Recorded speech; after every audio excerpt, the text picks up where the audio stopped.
There is a list that engineers do not like to talk about. It is not classified and it is not buried in some government vault. It sits in plain sight, scattered across museum basements, academic journals, and archaeological reports that almost nobody reads. It is a list of technologies that existed before 1850, technologies that were built, used, and documented by human hands. If you brought the blueprints of these to the most advanced engineering firm on the planet today and asked them to reproduce them exactly, they would hand the papers back and say they do not know how. Not that it would take decades or that it would be too expensive, but that they literally do not know how. Something in the knowledge itself has gone missing, understood once for thousands of years, and then vanished so completely that the most educated civilization in human history cannot reconstruct it. When you start to look at these technologies together, not one by one in isolation, but as a pattern, a much larger question begins to emerge about who actually built the world we inherited and what was erased. The first technology on this list does not look impressive when you first encounter it. You have probably walked past it without knowing what you were looking at. It is concrete, specifically the concrete that the Romans poured into their harbors and breakwaters nearly 2,000 years ago. The reason it belongs on this list is because that concrete, sitting at the bottom of the Mediterranean Sea for 2 millennia, is stronger today than the day it was poured. Modern concrete begins cracking within 50 years. The concrete holding up the infrastructure of most major cities in the developed world right now is already in a slow process of structural failure. The Romans did not have this problem. Their formula used volcanic ash mixed with seawater and lime. What should have produced a brittle, porous result instead created something that became harder over time. The seawater triggered a chemical reaction with the volcanic minerals, growing new crystalline structures inside the concrete matrix over decades and centuries. Modern materials scientists have confirmed the chemistry at the molecular level, yet they acknowledge that reproducing it is not straightforward. The specific volcanic ash ratios have never been definitively recovered, and the curing process is unknown. Several teams have attempted reconstructions, but none have matched the compressive strength of the surviving Roman originals. The second technology brings us into metallurgy, dealing with one of the most studied and least understood puzzles in the history of craftsmanship: Damascus steel. If you have ever held a blade forged from true Damascus steel, you would notice immediately that it has a surface pattern, a flowing, water-like grain that moves through the steel. This pattern is not decorative, it is structural. It is a direct expression of what is happening at the microscopic level inside the metal. Damascus steel was produced primarily in the Middle East between roughly the 3rd century and the early 18th century. Blades forged from it were legendary. European steel of the same period would shatter against Damascus blades, which held an edge so sharp that a silk scarf dropped horizontally onto it would separate cleanly under nothing but its own weight. Production stopped around 1750, and no one knows exactly why. Modern metallurgists have analyzed authentic Damascus blade samples using electron microscopes and found carbon nanotubes inside the steel. This is a structure that the modern materials science community considered a cutting-edge nanotechnology discovery in the late 20th century, yet it was present in blades forged by hand in open furnaces before the discovery of electricity. The precise thermal cycling process, the temperatures, the timing, and the quenching medium remain completely unknown. The fourth technology has a more dramatic character. It was a weapon, and it burned on water.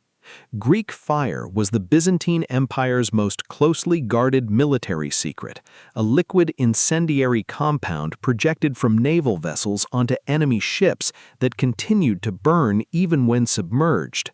In some accounts, water actually accelerated the fire. The formula was known to only a small number of families within the Byzantine court and was never written down in recoverable form. Emperors passed it orally to their successors. When the Byzantine Empire fell in 1453, that chain of transmission ended, and we have never recovered it. Modern chemists have proposed various candidates, including naphtha-based compounds, quicklime reactions, or combinations of sulfur and petroleum, but none fully account for the ability to burn in water. This suggests a chemical reaction triggered by water rather than extinguished by it, a chemistry that remains genuinely elusive. The fourth technology is not a material or a weapon, but a machine. The Antikythera mechanism was recovered in 1901 by sponge divers working off the coast of a Greek island, found in the wreck of a Roman-era cargo ship. X-ray imaging and subsequent CT scanning revealed more than 30 interlocking gears, precision machined and assembled into a computing device of extraordinary sophistication. The Antikythera mechanism is an analog astronomical computer. It predicted the positions of the sun and moon, calculated the cycles of solar and lunar eclipses, and tracked the movements of 5 planets. The gear ratios embedded in the mechanism are accurate to a fraction of a percent against modern astronomical measurements. It was built sometime between 150 and 100 BCE. The manufacturing tolerances required to produce this device were not matched by European clockmaking until the 14th century at the earliest. Building a reconstruction with modern CNC machining and modern astronomical knowledge is not the same as understanding how ancient craftsmen built the original without power tools, precision measuring instruments, or the mathematical framework of modern engineering. The fifth technology belongs to a different category, focusing on acoustic mastery. The violins made by Antonio Stradivari in Cremona, Italy between roughly 1680 and 1737. The surviving Stradivarius instruments are valued at millions of dollars each because of what they do acoustically. In controlled blind listening tests, professional violinists consistently rate Stradivarius instruments as extraordinary and fundamentally different from what modern makers produce. Researchers have examined the wood and the varnish, a compound that has never been chemically identified despite extensive analysis.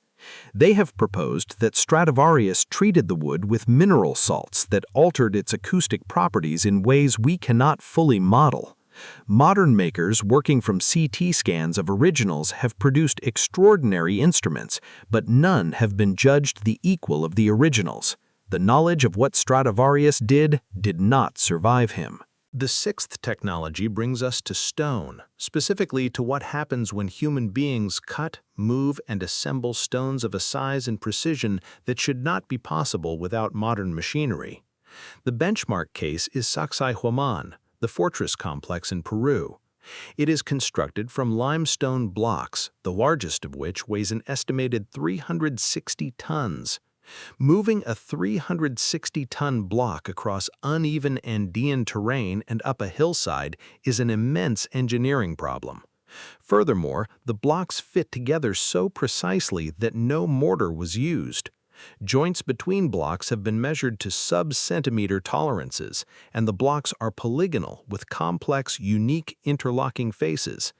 Shaping each polygonal face to match its specific neighbor requires either an advanced measuring and cutting technology capable of sub-centimeter accuracy, or a material process that allowed the stone to be shaped in a non-solid state and hardened in place.